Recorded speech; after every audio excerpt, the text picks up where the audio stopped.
So if one of your drive shafts look like this, namely the front drive shaft on your 2003 Dodge Ram 1500, well, you're in luck.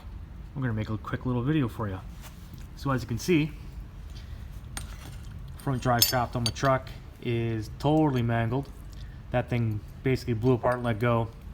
Did a lot of good amount of 4x4ing and stuff this past summer and the summer before that, hauling a lot of stuff out of bushes and stuff like that.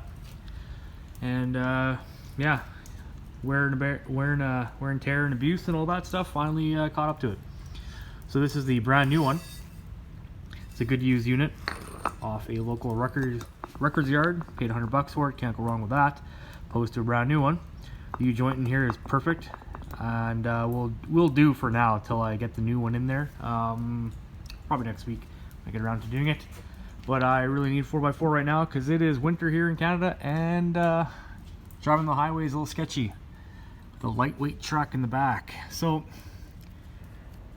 as you can see, I've had to drive for a while without the front drive shaft, about a month or so till the new one arrived from the States, and I've already gone ahead and protected the splines on this side here. As you can see, I've taped it, zip tied it, so what I'll be doing is removing all that and then do a little light coating of grease, axle grease, slip the new one on there, make it easier down the road for taking that off. So let's go through the quick steps of removing. You're going to take the 4 bolts off of here. Depends on the size. The ones that I have on mine are 16 on the bolt side. The nut side is 18, I believe. And you're gonna pop those off.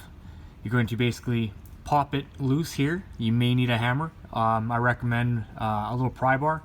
Pry it on this side, pry it on that side. There's a little bit of a U shape that you can get in there. You'll see in a minute. And pop that loose. And what that'll do is allow you to kink it and then push it over, and then you're going to basically stick it up in here. So basically right up in the driver's side, just where the part of the frame is here, and right alongside the transmission case here.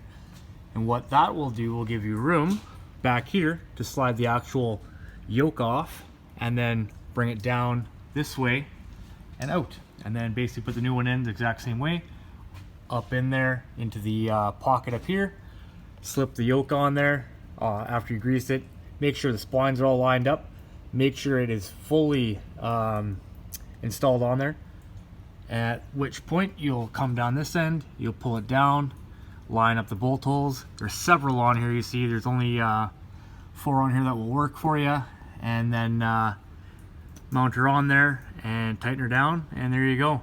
If you want to be extra thorough, a little bit of blue Loctite is more than okay. I do it as well just to make sure, because like I said, I do beat the crap out of my truck and I've never had any issues.